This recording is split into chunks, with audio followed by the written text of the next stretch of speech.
General David Petraeus, the architect of the surge of troops in Iraq, which many consider to be a success. So it's no surprise that the White House is considering a similar move for Afghanistan. However, administration advisors are split on that surge because of the potential costs involved in lives lost and money spent. Linda Bilmes, co-author with Joseph Stiglitz of the $3 trillion war about the war in Iraq, says the White House must consider those costs before committing to a wider war in Afghanistan. She's also a professor of public finance at Harvard's Kennedy School of Government. Professor Bilmes, welcome to Bloomberg News. Thank you. Professor, you wanted to make an important distinction, I'm told. The consequences of the war in Afghanistan, if expanded, it could lead to more financial insecurity for the U.S. Please explain what you mean. Well, when we look back at the Iraq experience, we were told initially that the war would be a short war, a quick war, and that it would cost $60 billion. And you recall at that time, the economic advisor to President Bush, Larry Lindsey, had said that it might cost $200 billion, and he was actually fired for suggesting that amount. Now, in the current situation, there is no question that, the administration understands the complexity of the Afghanistan situation. They understand the length of time that is involved, but we don't really hear people talking about the cost. We don't really hear people examining what is the actual cost and how do we go about paying for it. What are the monthly costs for Afghanistan and Iraq?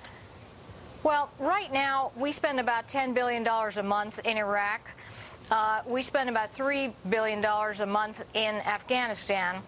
If we were to add more troops there, we would be spending $4 to $5 billion a month in Afghanistan, but that's only the upfront cost.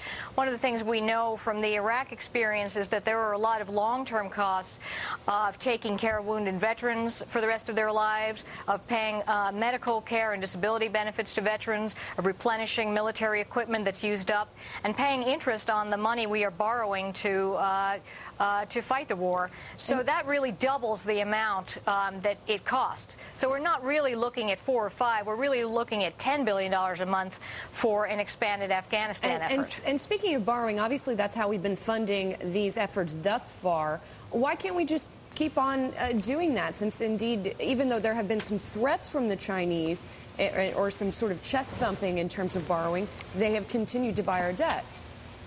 Well, I think it's very important to understand that we are a country that doesn't have money. We have a $12 trillion debt. We are more than $1 trillion in the hole just for this year. And so the question is, if we're spending money, where are we going to get it from? Now, it's one thing if you're spending money on a stimulus package, that's investing in ourselves. That's like spending money on going back to school if you're unemployed. It's another thing if you're spending money that you don't have on something that doesn't have a positive economic benefit for the United States. I'm not saying that that is the entire issue here, but that is one of the issues that was not considered in Iraq. It therefore led to a rise in oil prices. It was one of the contributors to the problems, the economic problems that we have suffered.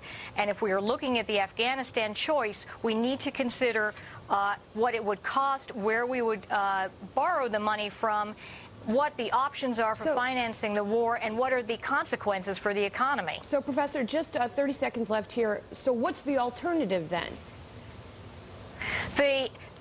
This is the first war, the Iraq War, since the Revolutionary War, where we have borrowed money from overseas. Previous wars have been financed through tax increases, through U.S.-paid war bonds, such as in World War II, and by cutting spending in other areas.